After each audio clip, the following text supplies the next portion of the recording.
L'ancien prodige des arts martiaux Bruce Lee était un athlète aux qualités physiques hors normes. L'Américain d'origine hongkongaise est une source d'inspiration pour de nombreux combattants. Ses techniques de combat avec le Jeet Kune Do ainsi que ses entraînements pour développer son corps et son esprit ont influencé Conor McGregor, Jérôme Le Banner et des milliers d'autres combattants. Ce qu'on va analyser aujourd'hui, c'est l'importance du muscle grand dorsal dans l'entraînement de Bruce Lee et on s'intéressera aux meilleurs exercices pour muscler le grand dorsal.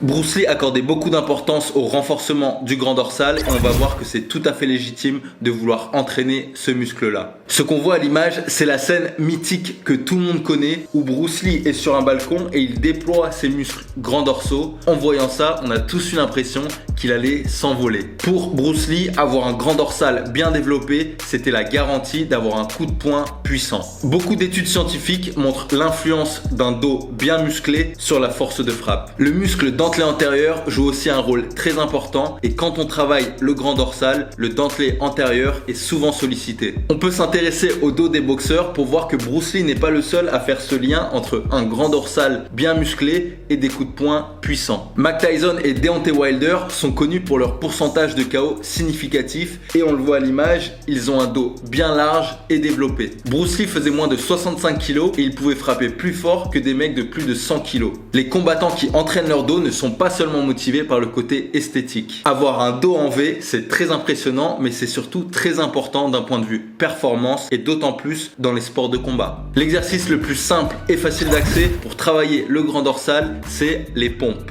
Tu peux faire cet exercice de poussée horizontale au sol ou avec des anneaux comme je le fais ici à l'image. Il faut faire des scapular push-up pour recruter le grand dorsal au maximum avec les omoplates en rétraction, la ceinture abdominale bien contractée et le bassin en rétroversion. Le grand dorsal est un des muscles responsables de la puissance d'un coup de poing car il connecte la partie supérieure du bras avec le reste du corps et il joue un rôle très important dans la rotation du torse. C'est pour ça qu'après les premiers entraînements de boxe, les débutants ont souvent des courbatures au dos les jours suivants. On sait que Bruce Lee faisait beaucoup de sacs de frappe et c'est un excellent moyen pour travailler son dos. Le grand dorsal est aussi important pour ramener son bras rapidement et revenir en position de garde après avoir envoyé un coup. On peut aussi travailler le grand dorsal avec les tractions. Pavel Tsatsouline de Strong First est une bonne référence en termes d'exécution d'une pull-up. Pour optimiser le travail du dos sur une pull-up, il faut une contraction des abdominaux avec le nombril en direction de la colonne vertébrale tout en ayant une inclinaison pelvienne postérieure avec le bassin en rétroversion.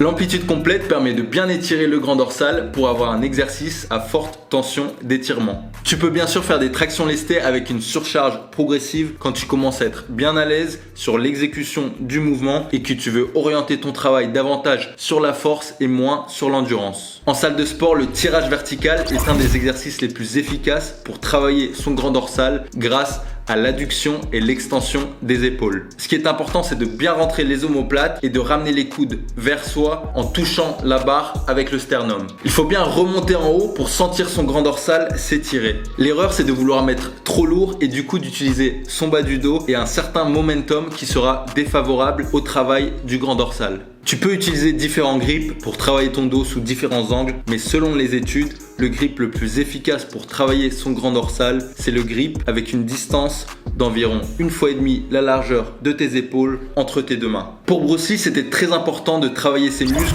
dans différents plans, différents angles, d'explorer pour apprendre à bouger et contrôler son corps dans toutes les positions. C'est pour ça que les tractions et le tirage vertical ne sont pas les seuls exercices de tirage qu'il faut faire pour développer le grand dorsal. Il faut aussi faire des exercices de tirage horizontal pour un transfert optimal avec le grappling et les sports de pied-point. On n'attrape pas quelqu'un du haut vers le bas et on met pas une droite du bas vers le haut. Donc c'est important de travailler en horizontal. Là encore, il faut laisser place à votre créativité. Ici par exemple, je fais des tuck pull-up aux anneaux. Le grand dorsal qui joue aussi un rôle très important dans la stabilisation de la colonne vertébrale peut aussi se travailler de manière isométrique. Je t'invite à aller visionner mon ancienne vidéo sur Bruce Lee qui adorait incorporer dans son entraînement des exercices statiques pour gagner en force sans bouger. Ici par exemple, je maintiens une position de front lever qui est un exercice isométrique qui sollicite de manière très intense le grand dorsal.